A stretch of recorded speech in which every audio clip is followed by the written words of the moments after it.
Hello everyone! Kung may mga katanungan kayo patungkol sa iyong horoscope at zodiac sign, maaari po kayong mag-comment sa comment section para magawan po natin ng video para sa next vlog po. Keep on watching! Una, Gemini. May dahilan kung bakit gustong-gusto ng mga tao na makasama si Gemini. Ang kanilang dualistic, kaakit-akit na personalidad at madaldal na likalikasan ay ginagawang madali para sa Gemini na magtrabaho sa isang silid at makipag-usap sa sinuman. Ang daan patungo sa puso ng isang Gemini ay sa pamamagitan ng intelektual na pag-uusap at pakikipagsapalaran. O kung hindi, nanganganib ka na mainis sila at sa sandaling mawala ng interes ang isang Gemini, ang kanilang malandi na bahagi ay magtutulak sa kanila sa mabisig ng ibang tao. Lumalago sila kapag sinabihan ka kung ano talaga ang nararamdaman mo. Partikular ang paraan ng pagpapakita mo nito sa pamamagitan ng pagkilos. Pangalawa, Cancer. Ang mga Cancer ay nag-aalaga, sensitibo at mamahalin ka ng walang pasubali, kahit na ito ay makakapinsala sa kanila. Pakiramdam nila ay pinakaligtas at pinakasecure sa bahay, kaya ang paggugol ng kalidad ng oras kasama ang kanilang kapareha ay mainam para sa tanda ng crab. Ngunit dahil sila ay tapat at overprotective, ang kanilang pagmamahal at pagmamahal ay maaaring maging clingy. Gayunpaman, ang mabait at antim na mga salita ng pagpupuy ay tunay na magwawagi sa kanila. Pangatlo, Leo. Ang matapang at mapabigay na Leo.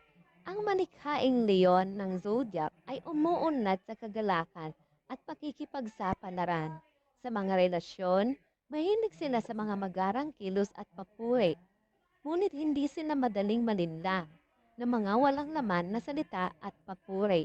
Sa kabilang banda, ang isang Leo ay nasa kanilang pinakamahusay kapag siya ay makakatulong sa mga taong nangangailangan. Sa lahat ng mga palatandaan, sila ang unang nag-aalok ng pera o nagsasagawa ng mabait na gawa para sa mga may problema. Kapag nakikipag-date sa isang Leo, asahan na maging spoiled. Ngunit alamin lamang na inaasahan nila ang parehong uri ng atensyon at ito yon ang mga regalo bilang kapalit. Pang-apat, Virgo. Hindi ka pani-paniwalang organisado, responsable at matapat. Ang isang Virgo ay may posibilidad na maghuhumaling sa pinakamaliit na detalye, ngunit ang sobrang pagkahumaling na atensyon sa detalye ang siyang dahilan kung bakit sila mahusay na mga kasosyo sa pag-ibig at buhay. Nagtataglay sila ng likas na pagnanais na maglingkod sa iba, ngunit huwag asahan na sila ay tutugon ng pabor kapag sinubukan mong ibalik ang pabor o kapag sinubukan mong makuha sila sa pamamagitan ng pera, mga regalo o malambot na pagmamahal.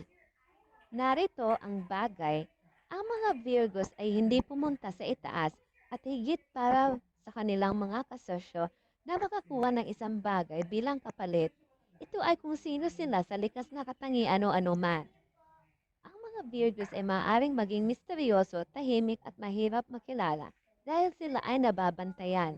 Gayunpaman, kapag nalaman nilang mapagkakatiwalaan kanila at naabot mo ang kanilang matataas na pamantayan, magbubukas kaagad sila sa iyo. Panglima, Libra. Ang diplomatikong Libra ay tungkol sa balanse at pinapatunayan ang kanilang pagpapakita ng mga kaliskis. Karaniwang pinupuntahan ng mga tao ang Libra dahil likas na silang kaakit-akit, panindim at palakaibigan. Sa katunayan, ang isang Libra ay nasa kanilang pinakamataas na potensyal kapag sila ay nasa isang relasyon o isang kupunan. Sa lahat ng zodiac sign, si Libra ang pinakamabait at romantiko na nagpapaliwanag kung bakit sila madaling gumawa na anumang bagay para mapasaya ang kanilang kapareha. Gayunpaman, kapag wala sa balanse ang isang Libra, ay maaaring maging medyo temperamental, karaniwang pinakamahusay na tumutugon. Ang mga Libra sa paghanga at mga nakakapuri na salita tungkol sa kanilang mga katangian at katangian, ngunit sila rin ay mga dalubhasang tagapakinig.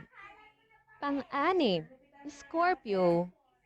Masigasig, matindi at labis na emosyonal.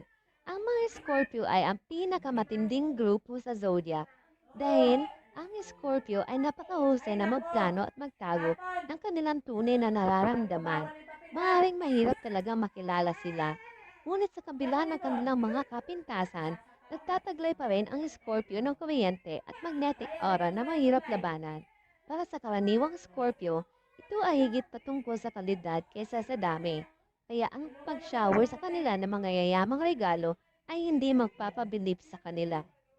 Gayunpaman, ang pagpapalagayang loob, kasarian at pisikal na pagmamahal ay gagawin. Pampito, Sagittarius. Ang Sagittarians ay maasahin sa mabuti, mahusay na paglalakbay, ambisyoso at malaya ang loob, na nagpapaliwanag kung bakit ayaw nilang matali. Kung umiibig ka sa isang Sagittarius, kailangan mong masanay sa kanyang pagiging mapurol, malikot na katangian at walang kalakip na ugali. Ngunit sa sandaling tanggapin mo na ang isang Sagittarius ay magiging mahirap na matukoy kahit nasa simula ng mga yugto ng relasyon. Hindi mo na kailangan magtiis ng isang mapurol na araw sa kanyang tabi. Kapag sa wakas ay nagpasya silang mag-commit, gayon pa man, ituturing ka na sa pakikipagsapalaran at minsan sa isang buhay na magkaranasan, hindi naman mga material na bagay. Ang isang Sagittarius ay umuunlad din sa spontaneity lalo na sa panahon ng pagtatalik. Gayunpaman, tandaan na kahit na ang mga Sagittarians ay may regalo ng gab, madalas silang hindi komportable na pag-usapan ang kanilang sariling mga damdamin. Pangwalo, Capricorn. Ang mga Capricorn ay napaka-grounded at talagang nagsisikap na maabot ang kanilang mga layunin at buong potensyal. Tulad ng maaari mong isipin, ang paghahangad ng pag-ibig o isang romantikong relasyon ay hindi numero unong prioridad ng Capricorn, mas tahimik at reserbado. Ang mga Capricorn ay may posibilidad na namuno sa pagkilos, hindi sa mga salita. Ngunit dahil sa likas na ito na mag-isa, at panatilihin ang kanilang mga damdamin sa kanilang sarili, ang isang Capricorn ay kailangang iangat sa mga salita ng paghihikayat. Ngunit higit sa lahat, kailangan nila ang isang tao na magiging kasing tapat at tapat sa kanila tulad ng sa kanilang mga kapareha. Pangsyam, Aquarius. Para sa kakulangan ng mas mahusay na mga salita, ang water bearer ay ang pinakahindi pangkaraniwang zodiac sign. Ang mga Aquarian ay gumaganap tulad ng mga rebelde ng walang dahilan. Ngunit ang kanilang katigasan ng ulo at hindi pagpayag umayon din at ang dahilan kung bakit sila espesyal at nauuna sa kanilang panahon. Bagamat ang isang Aquarius ay maaaring hindi mahuhulaan at malayo, sila rin ay mabait at may empatya na nangunguna sa kanilang pagkakataong puso. Gustong-gusto nilang makipag-usap sa mga tao at alamin kung ano ang napapakita sa kanila. Sa kabilang banda, kadalasan ay wala silang pakialam sa kung ano ang iniisip ng iba tungkol sa kanila at mabagal silang ihayag ang kanilang tunay na nararamdaman. Upang manalo sa isang Aquarius, kailangan mong bigyan sila ng kanilang puwang at kalayaan. Ang pagiging nasa pag-ibig para sa isang Aquarian ay nangangahulugan ng pagpapatibay ng malalim na koneksyon at pagpapasigla ng mga pag-uusap. Pang-sampo, Pisces. Ang mga Piscean ay mga mapanlikha, palakaibigan at madaling maunawaan na ginagawa silang pinakamahabagin sa grupo ng zodiac.